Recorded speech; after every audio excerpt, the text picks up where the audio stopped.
Dengue ইতিমধ্যে ঢাকাতে শুরু হয়েছে। ময়মনসিংহ আমরা গত 5 দিন লক্ষ্য রাখতেছি, আমাদের যা স্বাস্থ্য বিভাগ আছে তারাও করছে। আমরা রেড জোন নাই, 4টা এলাকাতে যেহেতু গণবসতিটা একটু বেশি এবং বাচ্চাদের স্কুল কলেজের সংখ্যা বেশি এবং সেখানে মানুষের আনাগোনাটা বেশি থাকে, যেরকম 10 নম্বর ওয়ার্ড, 6 নম্বর ওয়ার্ড, 11, 12, 13, 14 এগুলোতে আমরা কিছু গরিব এলাকাও আছে, আবার কিছু বিজি এলাকাও আছে। এই এলাকাগুলোতে আমরা ক্র্যাশ প্রোগ্রাম করতেছি, যেহেতু গতবারের হিসাব অনুযায়ী এই এলাকাগুলোতে ডেঙ্গুর প্রকোপটা বেশি ছিল। আমরা 33টা ওয়ার্ডে সমগুরুত্ব দিচ্ছি, কিন্তু এই 4-5টা বা 6টা ওয়ার্ডকে আমরা স্পেশাল টেক কেয়ার করতেছি গতবারের রেকর্ড অনুযায়ী। আর আমাদের ময়মনসিংহ মহানগরে এখন পর্যন্ত আমাদের কাছে কারো মৃত্যু সংবাদ নেই।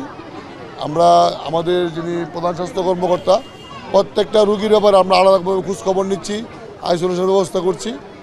আশা করছি এটি তো একটা জাতীয় সমস্যা। ময়মনসিংহ সিটি কর্পোরেশন প্রাণপণ চেষ্টা করছে, আমরা ড্রেন পরিষ্কার করছি, খাল বিল পরিষ্কার করছি, জঙ্গল পরিষ্কার করছি। পাশাপাশি আমাদের 50 জন শুধু মশক নিধনের কর্মী গতকালতে কাজ করতেছে।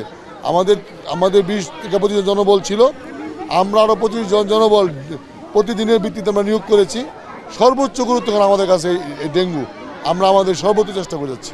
আরেকটা বিষয় যে এই ডেঙ্গু তো কালো পানি থেকে ছড়ায় এবং এটার একটা বড় কারণ হচ্ছে যে আন্ডার কনস্ট্রাকশন যে বিল্ডিংগুলো রয়েছে এখানে যে পানি জমে থাকে, এখান থেকে আপনারা অভিযানও করছে, তো এইটাকে আরও জোরদার করার জন্য আমরা পাশাপাশি কোনো ধরনের জরিমানা বা কোনো কিছু আমরা আমাদের স্বাস্থ্যকর্মীরা এই লিফলেটটি প্রত্যেকটা বাসায় পৌঁছে দিয়েছে এবং তাদের সিগনেচার এবং ফোন নাম্বার এনেছে, তাদের ছাদ পরিষ্কার করার জন্য, আন্ডার কনস্ট্রাকশনে পরিষ্কার পানি না রাখার জন্য।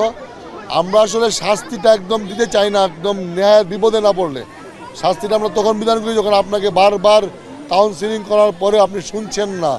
আমরা সিটি কর্পোরেশন তার কোনো সম্মানিত নাগরিককে আমরা শাস্তি দিতে চাই না, তবে আমরা অনুরোধ করি আবারও আপনাদের মাধ্যমে সকল নাগরিককে যেন সকল নাগরিকরা যাতে পানি জমে না থাকে, পানি ছাদে না থাকে, টপে না থাকে এবং থাকে এটি খেয়াল রাখার জন্য আমরা আমাদের যে ভিজিটিং টিম আছে সার্বক্ষণিক অব্যাহত রাখবে।